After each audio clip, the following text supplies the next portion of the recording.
Hi, everyone. Good evening, and welcome to the John F. Kennedy Jr. Forum here at the Institute of Politics. My name is Zoe Campbell. I'm a freshman at the college studying social studies, and I'm also a member of the JFK Jr. Forum Committee.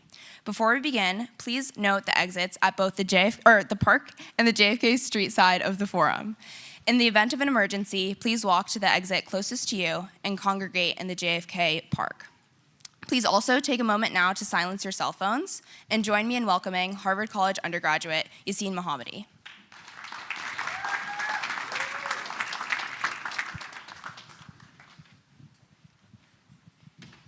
Thank you, Zoe, and good evening, everybody, and welcome to the John F. Kennedy Jr. Forum here at Harvard's Institute of Politics. My name is Yassine Mohammadi, and I am a freshman at Harvard and a member of the JFK Jr. Forum Committee. Tonight, we have the privilege of hosting a conversation with our esteemed and returning guest, David Axelrod. Mr. Axelrod has worked in journalism and politics for several decades, most notably serving as President Barack Obama's chief strategist during his 2008 and 2012 presidential campaigns, as well as President Obama's senior advisor during his first term. He was instrumental in helping Obama deliver a message focused on change, helping propel him to a victory in the Iowa caucuses, and ultimately in the general election. Following his work with President Obama, Mr. Axelrod became the founding director of the Institute of Politics at the University of Chicago and authored the best-selling novel, Believer, My 40 Years in Politics. He has also served as host of two prominent political podcasts, The Axe Files and Hacks on Top. This conversation will be moderated by Nancy Gibbs, director of the Shorenstein Center on Media, Politics, and Public Policy, and the Edward R. Murrow Professor of Practice of Press, Politics, and Public Policy here at the Harvard Kennedy School. Until 2018, she was the editor-in-chief of Time, directing news and feature coverage for more than 65 million readers across all US, European, and Asian editions. Gibbs was named Time's 17th editor in September 2013, the first woman to hold the position, and remains an editor-at-large today. Leading Time through a period of media upheaval, she built the largest audience in Time's history, accelerating its transformation into a global 24/7 digital news operation. Ladies and gentlemen, please join me in welcoming David Axelrod and Nancy Gibbs to the stage.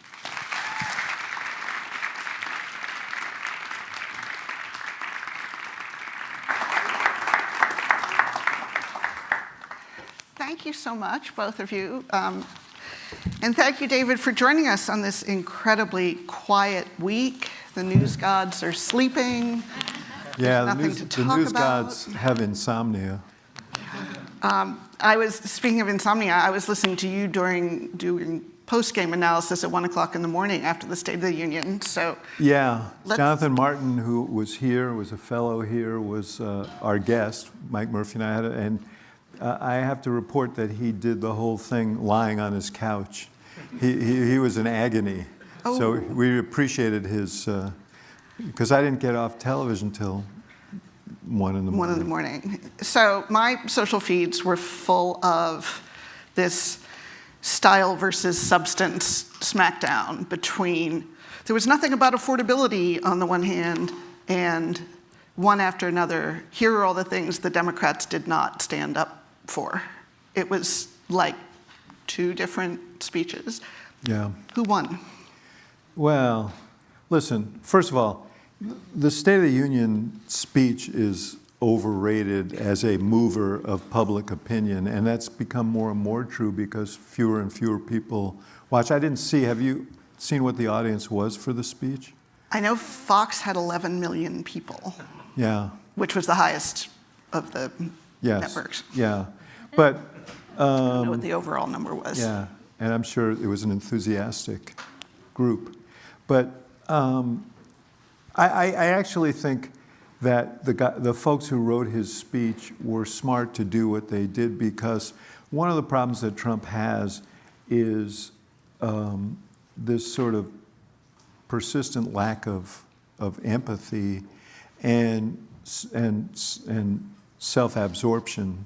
So if half the speech is him talking about other people, that's a win. Starting with the hockey team. Yes, that was a very convenient development for him propitious time to give the State of the Union speech. But, you know, he was telling people stories. He was telling stories in which he wasn't the hero, which was refreshing. And I think that that helped him. On the affordability question, here's the thing. He wants this next election, and he said this. He said this next election is going to be about immigration, crime, and tax cuts. And, you know, you can't sort of will what the election is going to be about. Elections are always a battle of definition, but it's very clear, and it's been clear for years, and he should know this because he was elected because of it, that this issue of affordability is still the thing that's driving people. So he did talk about some of the things he's done to help, you know, he says relieve the burden on people. Not all of it was fact-based, but it was certainly in the speech. But you'll notice when he mentioned the word affordability, he sort of spit it out and kind of ridiculed it. So he mocks the word. Do you think his staff is just begging him to stop doing that? Yes, I think not that, working. and I think they actually were relieved that he didn't. There weren't more ad libs in the speech. I watched. One of the things I watched for in the speech was the transcript and see how many departures. There was one part where he added that Democrats are destroying the country and we got here just in the nick of time to save it. That was an ad lib, and probably more than they wanted. But the line that was in the speech that I think was delivered as if it were an ad lib was after he set up that thing where he asked Democrats to stand up if they believed that their responsibility, the first responsibility, was to protect Americans and not, aliens. And then there was this pause, and he said, "These people are crazy. Shame on you for not, these people are crazy." That was in the speech. That was written into the text. So it tells you how much they thought through the architecture. Let's set and this trap of... Yes, yeah. Oh, that's true. And I think you will see that exchange in a lot of Republican advertising, but it doesn't change the fact that that this issue of costs is very much top of mind for people, and it is I mean, you can see it in the elections we've had since 24, and the sort of the Democratic wave that we're seeing in these elections, and it's being driven heavily by cost. So this morning's Emerson poll has his approval rating at 43%. Nate Silver has it at 42%. That figure is remarkably stable. Yes. Given that the man is not. I didn't say it. But what do you make of the gap between maybe what many people in this room might expect given a Supreme Court ruling against him, enormous military buildup in the Gulf, the scenes out of Minneapolis? I mean, pick your issue, leaving aside before you even get to affordability questions, that approval rating doesn't move much. He's been very resilient since his entry into politics. Yeah, Donald Trump has a high floor and a low ceiling, and that continues to be the case. And part of it is, and you know this because you study it, we've got such distinct information ecosystems that we are so shoved into our silos that you get a whole different narrative in your silo, not you personally, but in some many of us get one set of information, and if you're among the 11 million who watch Fox News, particularly if you watch it at night, you get a completely different story. So that's part of it. But he's got a very committed base, and he went beyond his base to win the election. There was I mean, the biggest movement was in groups that we would not think of as being anything like part of his base. And one of his problems right now is that is the group that has moved most profoundly against him, Hispanic voters, young voters. Hubris is a common thing in politics and a dangerous thing. I was telling a group earlier, I think a lot about a colleague of ours in journalism who coined the phrase back in 2012 after Obama won re-election about the coalition of the ascendant. The coalition of the ascendant. First of all, think about the implications of that in the context of the struggles in our politics today, because there's a message there that if you're not part of that coalition, you're in the coalition of the descendant. And that's kind of the thing that Trump has sold, which is they think they're trying to deal you out of the deck here. But the assumption was that all the voters who supported Barack Obama, all the coalition would hold. And elements of the coalition have not, have peeled away at times. And so, you don't own the component parts of your coalition. You have to continually earn them and re-earn them. And so Trump, I think the problem for Republicans, one of the big problems is independent voters. In the CNN poll last week, his approval rating among voters who called themselves independents, who are the largest cohort in the electorate, gave him a 26% approval rating. You can't be sitting there as a party with the President of the United States with a 26% approval rating and expect a good result in midterm elections or special election. So to go back to the coalition of the ascendant, you've talked about how the Democratic Party treats working class voters, approaches them like missionaries and anthropologists. Yes. Which is a pretty damning line. Is that Well, I don't know. I bet you there's some anthropologists here. Fair enough. I don't want to insult the crowd.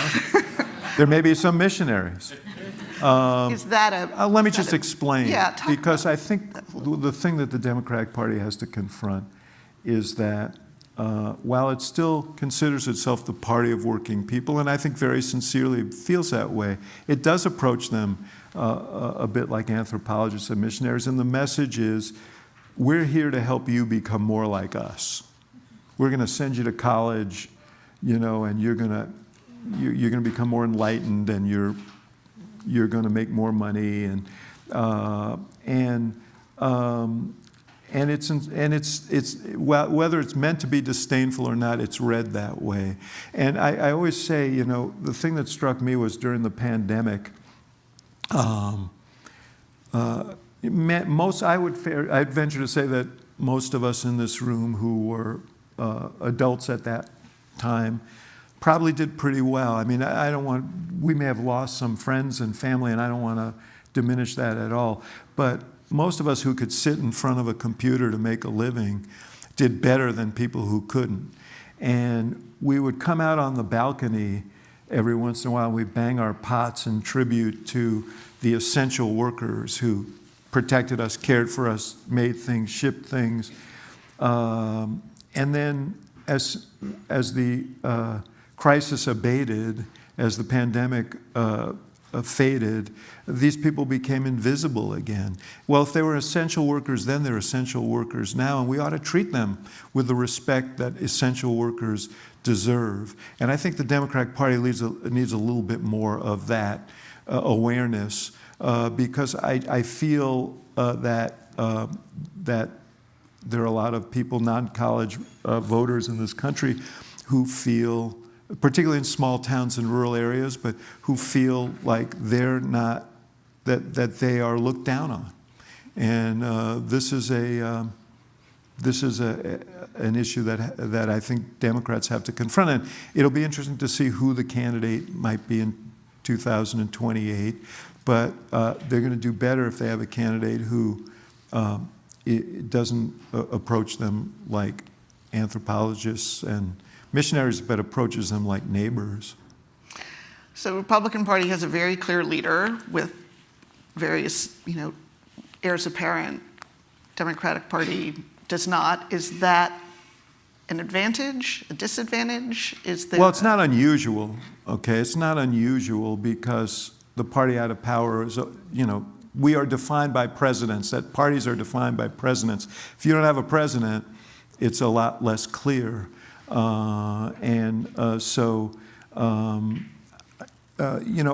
was one who believed that, and not everybody was happy about me saying it, but I never thought it was smart for President Biden to run for re-election. Took a lot of heat for being public about that. Yeah, but I really wanted him to step up, around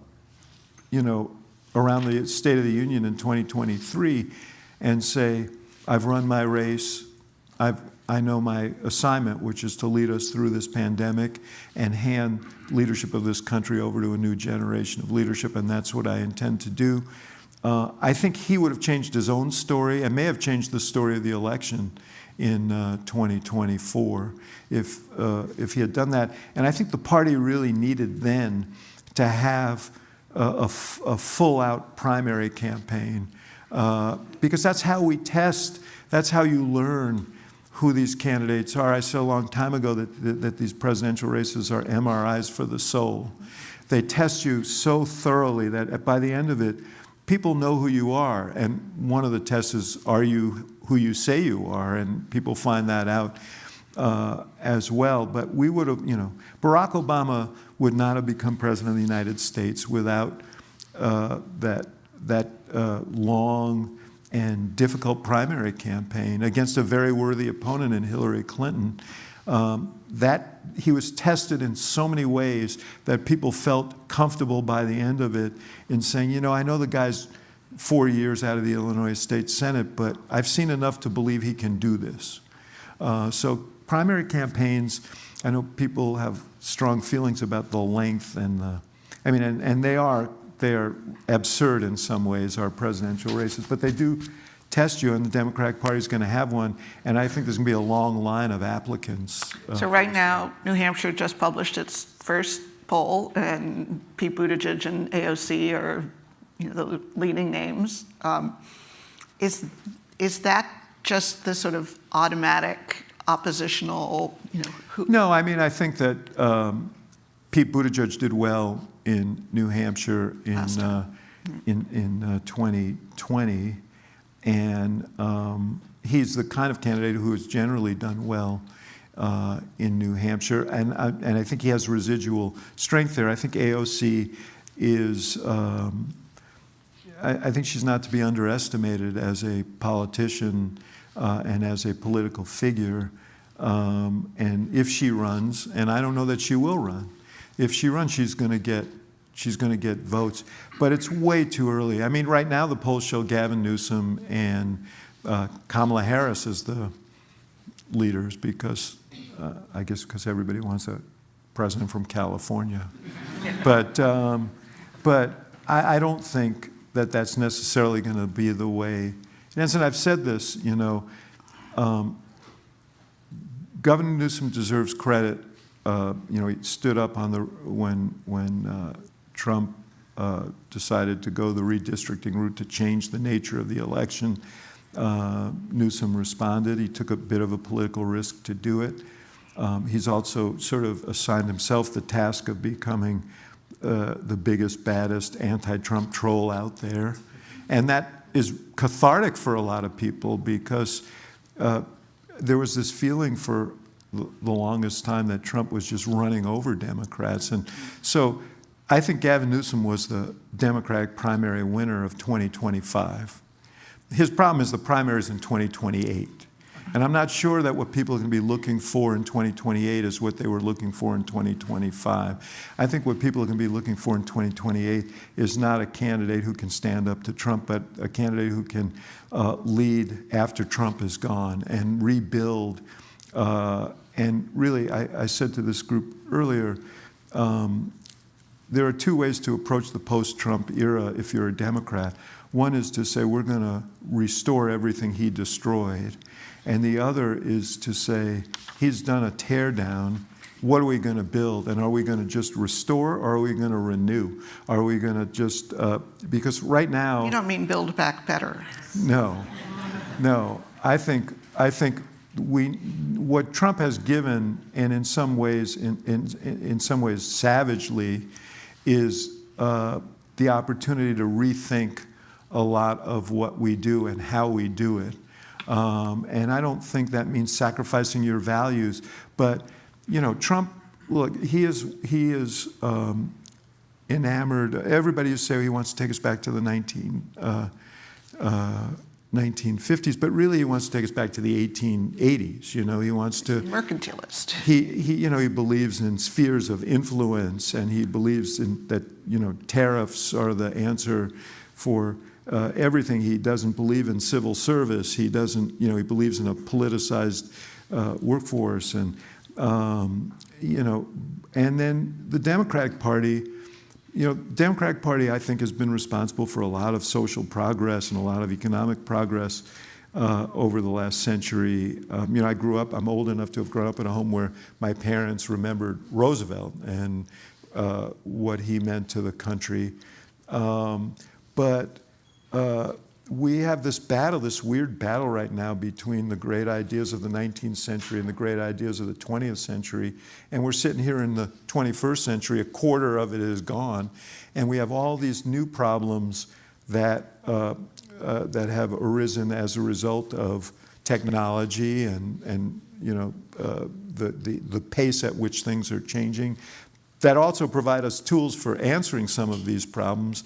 And we need to think anew. That's why I'm excited to be here, because these brilliant young people can be a part of thinking about a new way of approaching problems that we desperately, desperately need. But I'll tell you what I think people are going to demand. They're going to demand a system that is genuinely responsive to the concerns of working people, not incremental answers, but fundamental answers, but also not offering a bunch of cultural kind of inflammatories to stoke rage instead of dealing with the fundamental challenges that people face. And they're going to want someone who will fundamentally attack what is, in my view, a very corrupt system. I think campaign finance, you were probably there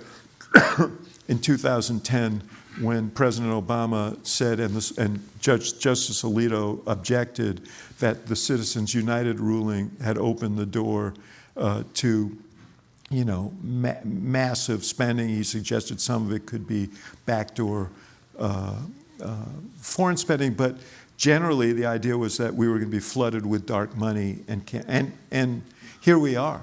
I mean, we spend there's 9 times as much outside money in our races as there was then. And yeah, I think that a lot of policymaking in Washington is polluted by all of that. Just think about this. The US Senate passed by like 91-3 a modest but important bill to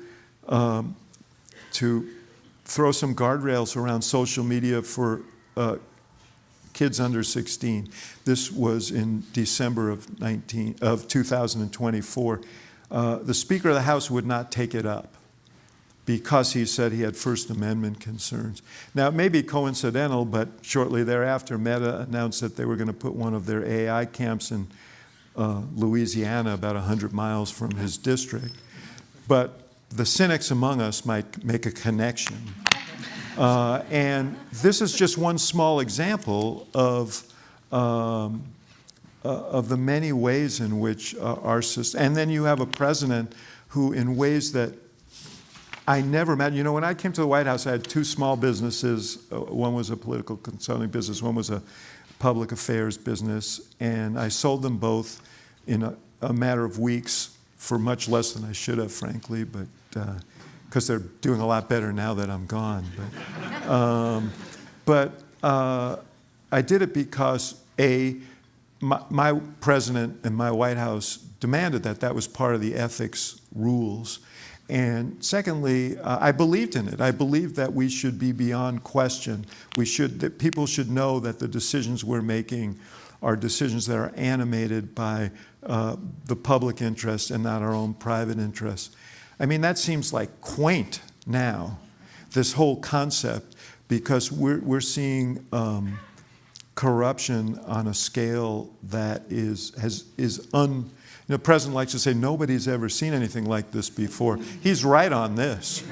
No one has seen anything like this before. I think the American people are going to create, I think by 2028, the combination of costs, chaos, and corruption are going to be very, very prominent in our public debate. So if you're right, and it's easy to imagine about the desire for a positive vision, for a 21st century vision, for Well, how about just honest government? and a restoration of honest government. But it feels like that you haven't hit what's likely to be another really hard question, which there will be enormous pressure from some quarters to investigate and prosecute. And you faced a version of this Yes. with President Obama Yes. arriving after the financial Yes. crisis. So Not just after the financial crisis, but remember, there were people who wanted the Justice Department to prosecute members of the Bush administration over elements of how the Iraq War was carried out. So, and those are difficult decisions. Look, this may be an unpopular thing. First of all, let's be clear. Donald Trump is going to pardon everybody around him, his family, his business associates. Everyone around him knows at the end of the day, this Justice Department is not going to investigate and prosecute them, and no one is, because they will have a get-out-of-jail-free card after this. But let's set that aside for a second. The question is, the near-term question is, if Democrats win Congress, should they impeach the president? I mean, there may be some legal scholars here who have given this some thought. My layman's view is there's plenty of impetus for at least considering that, starting with the emoluments clause, but all kinds of other things. But the question is that wise? So where do you come down? Because I've seen that debated of like. Yeah, so I come down maybe on the unpopular side of this here.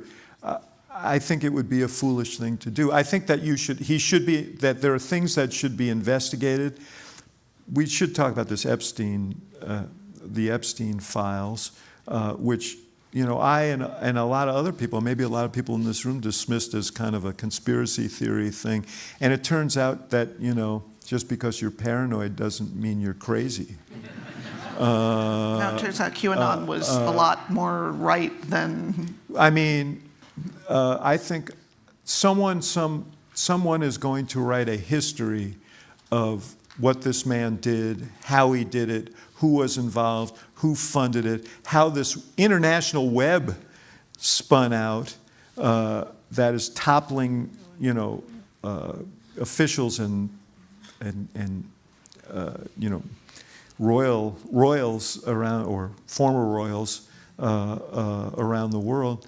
And it's going to be one hell of a yarn, as my old editors used to say when I was a newspaper reporter.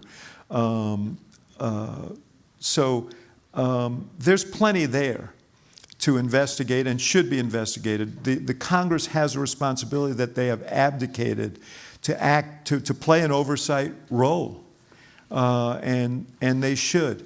But we know how the impeachment story is going to end.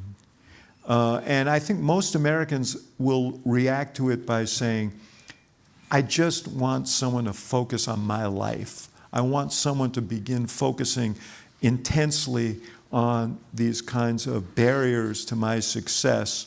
And that's what they wanted from Donald Trump. That's why they elected him. And one of the reasons he's in political trouble right now is that he's been so consumed with ballrooms and Nobel Prizes and all kinds of other stuff. And it seems very much to people like his priorities are off. Democrats run the risk of that as well, but there'll be tremendous pressure from a lot of Democrats who are rightly incensed to hold the president accountable, because the Supreme Court has said that's not going to happen through the courts, and there's only one way to do it. But although didn't the court, this latest ruling sort of amount to, Congress, you need to do your job? Yes, and they would say, yeah, if he's doing something wrong, you should impeach him. But again, we know, given the politics of our country, how that would end. And the question is, that will consume us. If they do that, it will consume us. And I think it will add to the frustration of Americans who believe that they're not even part of the equation. So I would advise against it. Yeah, I totally get why certainly the politically wiser strategy is turn the page, focus on the needs of the American people. What happens to the notion of the rule of law? Well, which is such a foundational. The question is, I guess, and it's a good question.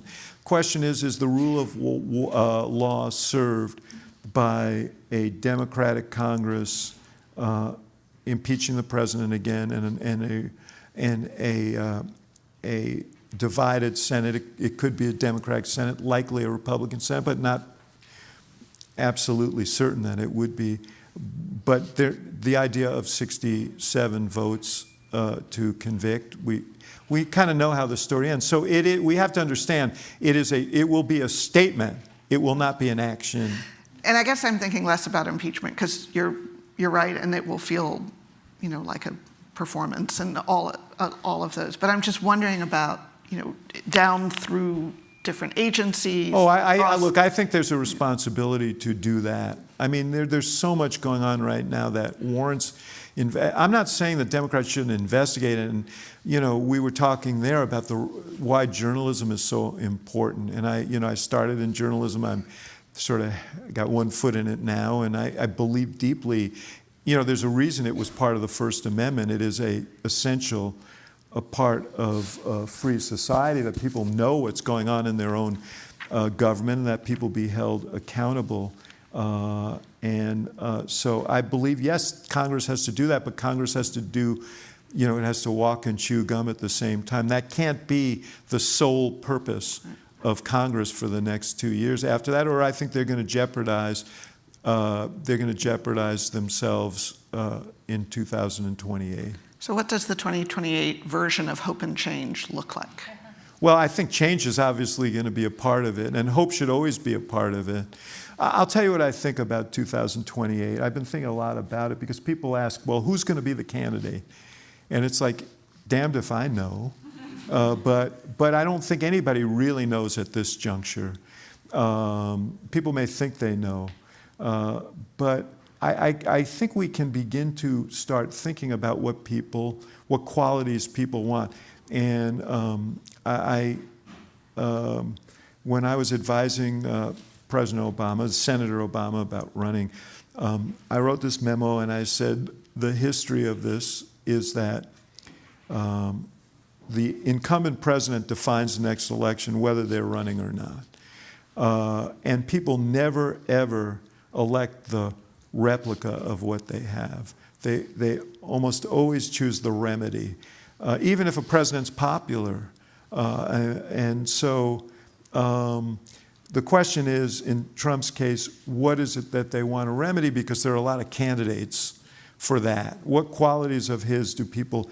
And I think increasingly that, obviously, economic identification with people and so on is important. I think character is going to be very important.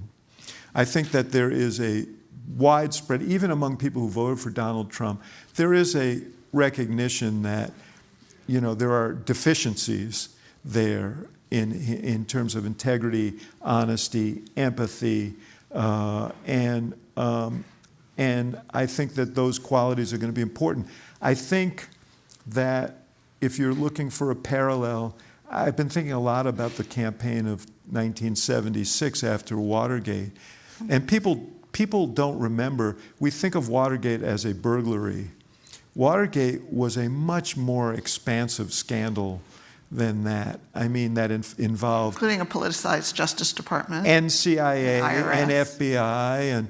And it was, there were very much echoes of some of what we're seeing now, the subjugation of these very sensitive agencies to the political goals of the president, and there was we also had economic issues at that time, there was a real desire for cleansing. And in this environment came Jimmy Carter. And, I know you mentioned Jimmy Carter, and some people roll their eyes. I think history will be, in the long blush of history, his presidency is a lot more complicated than that. Nuclear sub-engineer, business owner.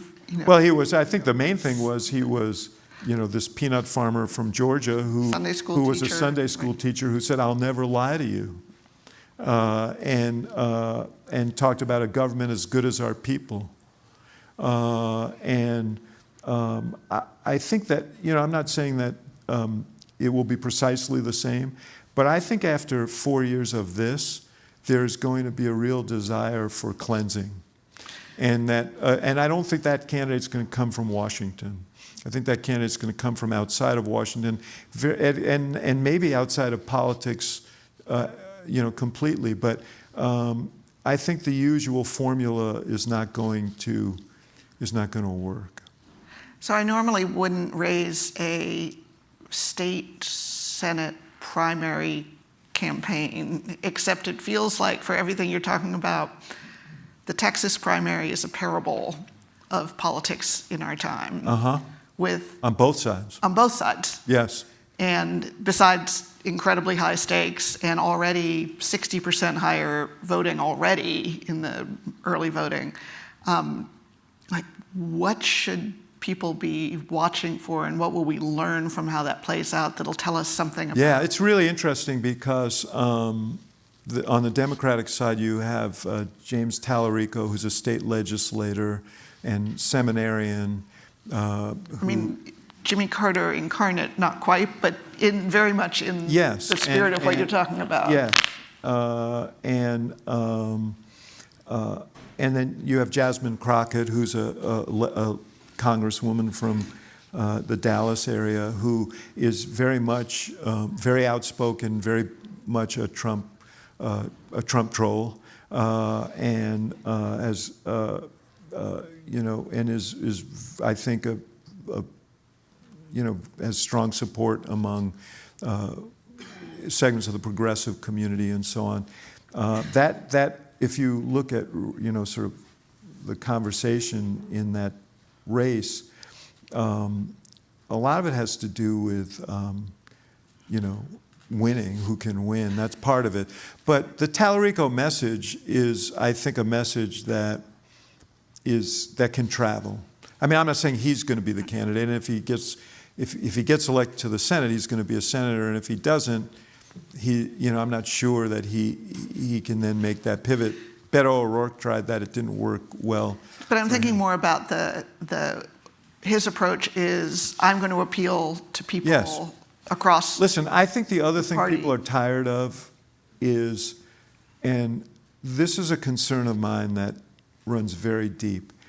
We live in the social media age, and the model of social media, the business model of social media, I mean, their goal is to keep people online. It's not political. I mean, Elon Musk may have his special concerns, and we'll see what happens with TikTok, but basically they want people to stay online and buy stuff. And their great insight is the way you do that is through anger, resentment, fear, conspiracy theories. They have deeper knowledge of us in some ways than we have of ourselves because of all of the data they've collected. And their algorithms just assign us to silos. And we get thrown into those silos. And in those silos, our views are, always affirmed but not always informed. And everybody outside the silo isn't just someone with a different point of view or a different background, but someone who is menacing, dangerous, maybe un-American. And that has morphed into our politics as well. We are constantly being set against each other. And obviously this is central to the Trump political project. I think that's so wearying. It's so tiring. It's so exhausting. And, Tallarico's message, I'll tell you something, Nancy. Last night, as I do a lot, I happened to be at an event with Karl Rove. We were who you know well. And people, it's like, oh, you guys seem to like each other. It's so refreshing, So I always joke, we're like the pandas, It's like, oh, this is so unique, a Republican and Democrat, and they seem to they play with each other. Look at that, that's so cute. But I'll tell you how I got to know Karl. We were sort of opposite numbers. He played the role with Bush that I played with Obama, and yes. But when I was in the White House, I read his autobiography, and early on, I learned that he lost his mother to suicide. Well, I lost my dad to suicide when I was 19 years old, and I got in touch with Karl, and I said, this is something we share, and if you and I were to talk about suicide prevention, I think people would pay attention. And we went and we did some events on that, and it just underscores to me the fact that we share a common humanity. We love, we grieve, we have hopes and dreams for our kids and our grandkids. We share so much, and this is what Tallarico is talking to. He's speaking to. We share so much, but that we're also subject to these forces that want to divide us for their own profit. And we need to push back aggressively and look for our common humanity and reclaim our common humanity. And if we do that, we can produce a better politics. But it's going to take an enormous amount of energy and will to do that. But the first step is to recognize what's happening to us. Well, that actually brings me to my last question. While I ask, I invite you to come to our microphone so that you can ask questions. But one thing that does seem to unite people is their growing anxiety about the power of new technologies, especially where now one viral blog post can melt down whole swaths of the market. Yes, and it's only going to get worse because of AI, and we're entering and we're seeing a data center backlash. And obviously the social media attempts to pass all kinds of guardrails. This is something we think about a lot at the school, understandably, is what would those guardrails look like? How do they get implemented? What does that look like globally when these companies are largely headquartered here? How do you see that issue playing? Because it doesn't seem to fall neatly into left, right, Yeah, well, look, I mean, we had a great deal of turmoil in our society during the Industrial Revolution that changed both the way we got information and changed the nature of work and advantaged some people and disadvantaged others. It was a period of great oligarchs, we called them, the robber barons and so on. And we've been through periods like this. It's just turbocharged now because of the pace and the scope of it, and the fact that we seemingly can't get our arms around it fast enough to kind of offset the societal impacts of it. So yeah, there's a great deal of anxiety, and I'm sure you spend a lot of time studying here what's going to happen, at least in the near term, in terms of displacement of workers, this time not blue-collar workers, but white-collar workers, what it's going to do to the opportunities that are available to young people coming out of college who borrowed a lot of money to go, thinking that they were going to insure themselves. Majored in computer science. Yes, yeah, exactly. But so, yeah, this is something that we share and we should speak to. But what we need is not. I think there's reason for concern and maybe even anger about how some of these policies are or lack of policy is unfolding here.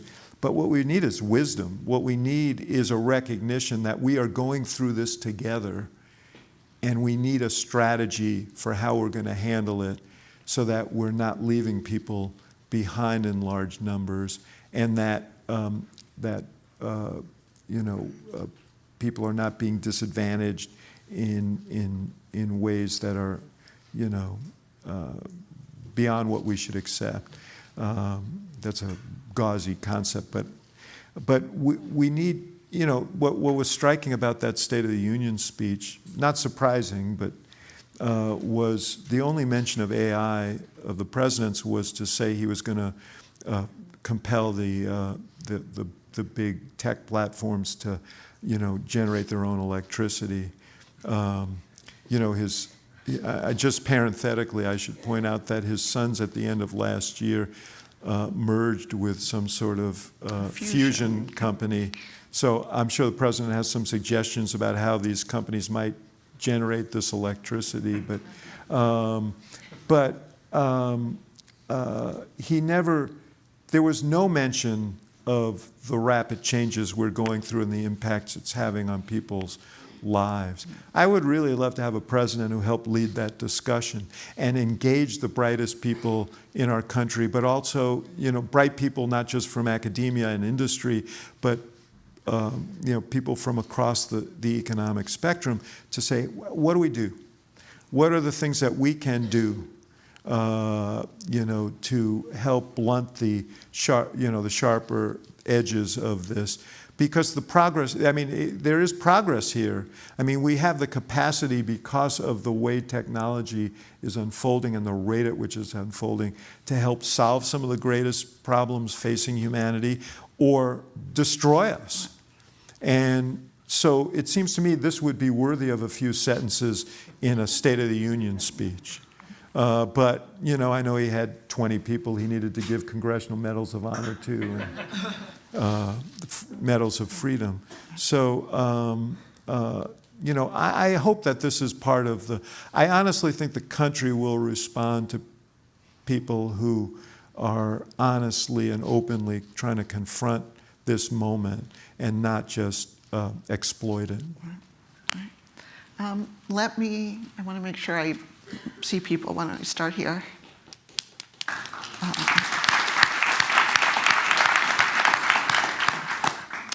Hello, I'm a law student at Harvard. My name is Diego, and I think the conversation was really insightful, a lot about the midterms in 2028. I do think it's also important to look back at what happened in 24, just to make sure, that hopefully doesn't happen again. There recently, I saw, was evidence from the DNC's 2024 autopsy of the presidential election showing a significant loss of support for Dems due to the position on Gaza.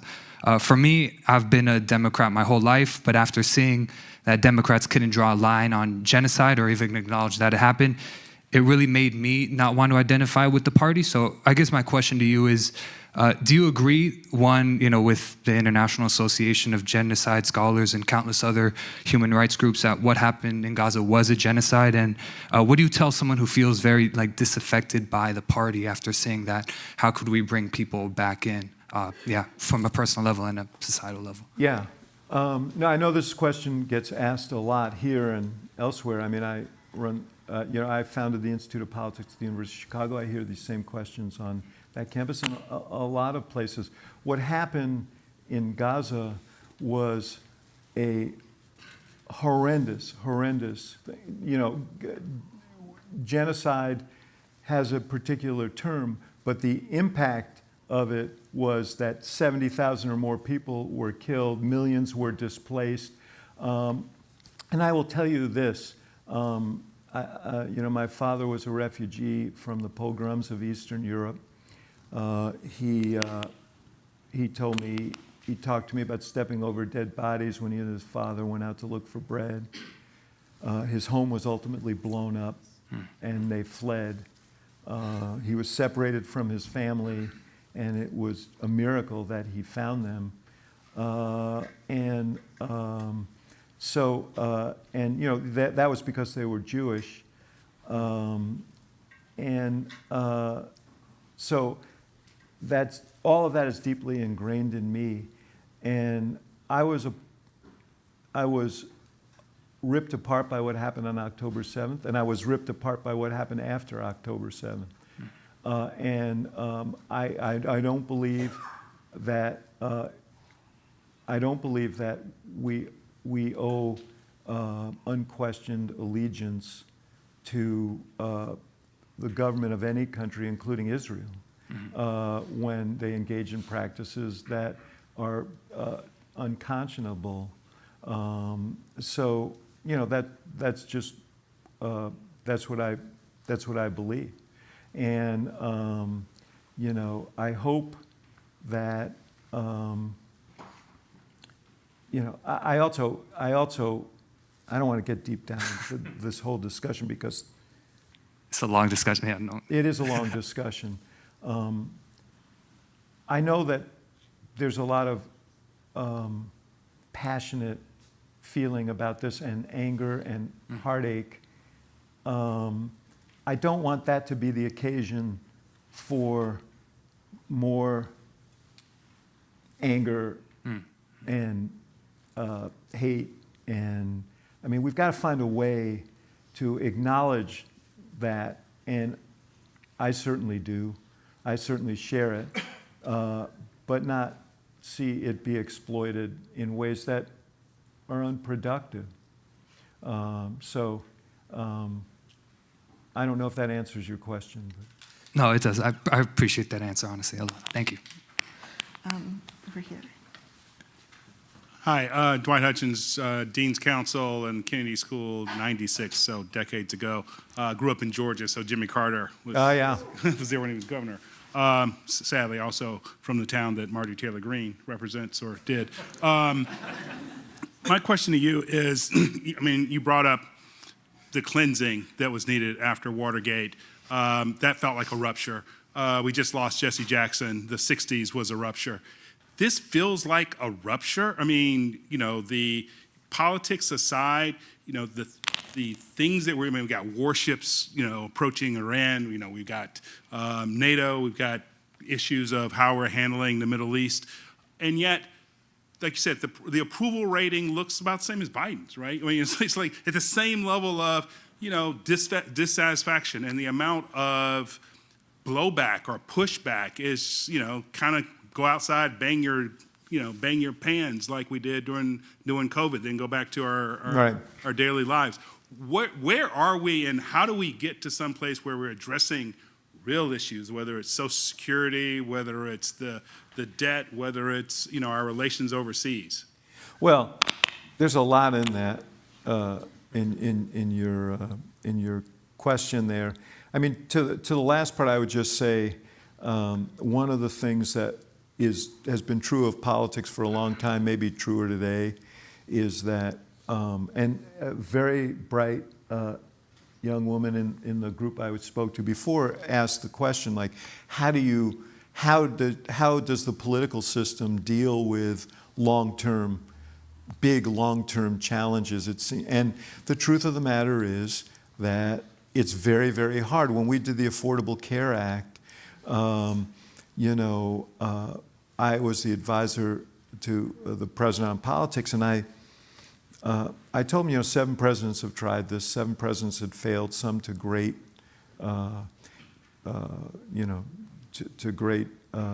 at great cost to themselves. And to his everlasting credit, his answer was, well, what are we supposed to do? Are we supposed to put our approval rating on the shelf and admire it for 8 years? Or are we supposed to draw down on it to try and do things that have lasting important benefit to people on these big problems that exist? And if we don't do it now, in these first 2 years, we're never going to get it done. And he said, if that costs me the presidency, at least I'll lost it in a worthy cause. And I always joke that I loved him so much because he listened to me so little. But it's very, very hard.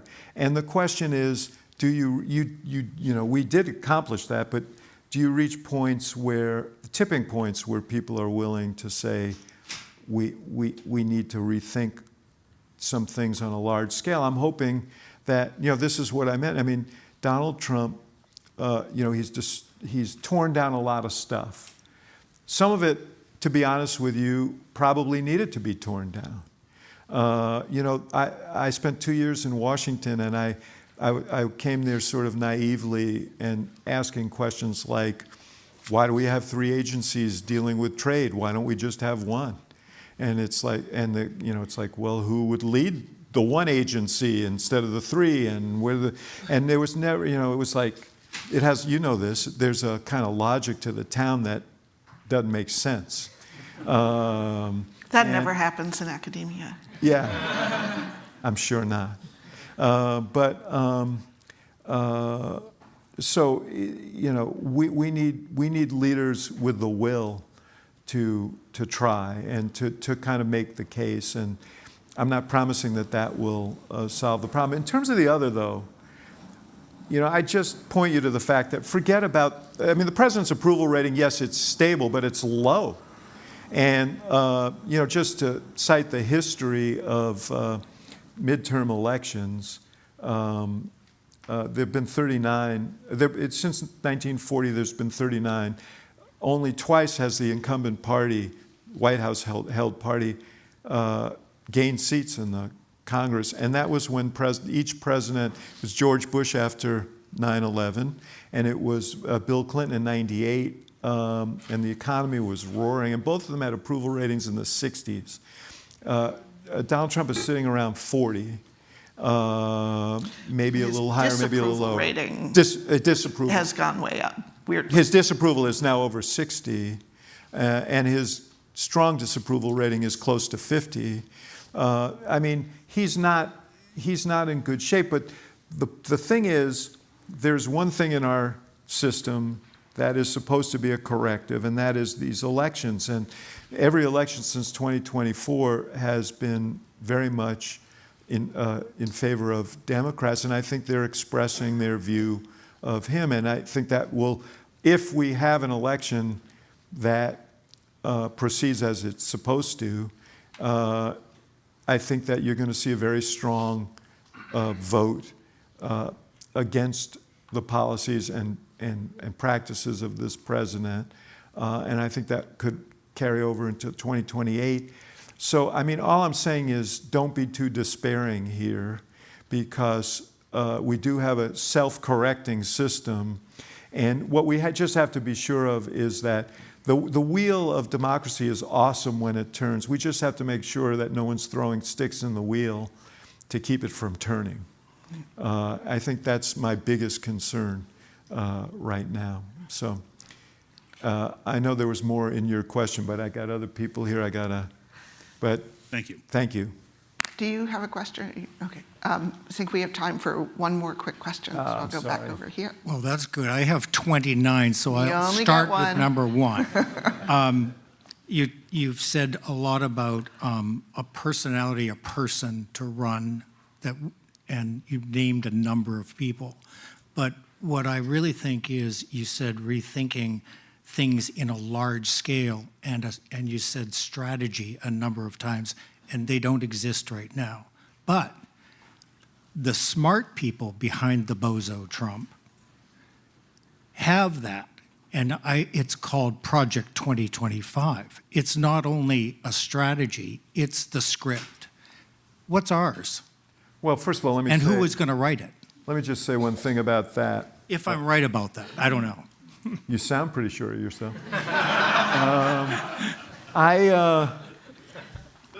Well, the interesting thing about Project 2025, there's no doubt that script was written, and they've largely followed that script. But I think the thing we paid less attention to, and the one that worries me even more, because policies change, but they can be changed again. But I said throughout the 24 campaign that we're focused on Project 2025. What we really should focus on is the other game plan, which was Viktor Orban, and what he's done in Hungary to erode a functioning democracy and turn it into kind of a zombie democracy. Now, we'll find out in April. He's got an election, and we'll see if there's enough of a democracy left that he can be defeated. There's some signs that he might. But so I just want to make that point, because I think we have to be alert to that. What he did was he co-opted the universities. He co-opted the rule of law, judges. and the rule of law. He had his oligarchs buy up most of the media properties and hand them to a foundation that was run by Orban's people. So that 80% of the media is state media in Hungary. And so you can sort of see the outlines of why I worry about Orbanism here, especially when the president cites him as one of the world's great leaders. So let's set that aside. I don't know that there was an advantage there was a unique advantage that they had because Trump was president.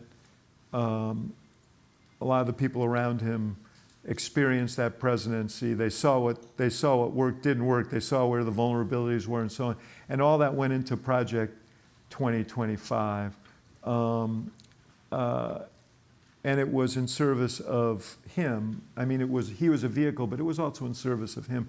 That's not usually the way it happens. Usually the way it happens is a leader comes along, captures the imagination of a party, and helps craft the vision for that party in the future. And I expect that that's what's going to happen now. I mean, there are groups working. There are groups working saying, where's our Project 2029? There are groups CAP and others are working on this. There are. But I think that's not going to happen unless there is a leader who inspires a large vision in which some of these things will fit. And so, that's the way American politics has generally worked. And so, I mean, the thing that worries me about your question is there is an element of why aren't you dumb shits putting your plan together now? And I don't think it works that way. No, I'm like you. Yeah. But I don't mean that as no, I'm not taking it personally. But, So, David, although I have been called that before. I suspect a lot of people here feel like they have had a long parasocial relationship with you thanks to your podcast. Oh. And it is wonderful for us to get to spend time with you in person. Well, it's Thank great you to for be here. this. And let me just say, I've been on the board of the Harvard IOP for longer than I should, frankly. And it was the inspiration for starting the Institute of Politics at the University of Chicago. And when people say, what gives you hope? The interaction with young people here and there and everywhere I go gives me hope because these folks they're skeptical, as they should be, but they're not cynical, and they've got the energy to bring about the change that we need. And they've grown up with this technology that many of us cower from, and they're fluent in it, and they're not intimidated by it, and they have the ability to channel it in the right way. So I come here, it's great to be with you, but I also come here to kind of refresh my soul when I get to be with young people who want to be part of this process. Like that renewal that I talked about is going to come. Our renewal, I think there was a bit of renewal with Barack Obama. It was driven and inspired by young people, and I think that the next wave will as well. So that's the reason I'm here. Hear, hear. Thank you. Thank you.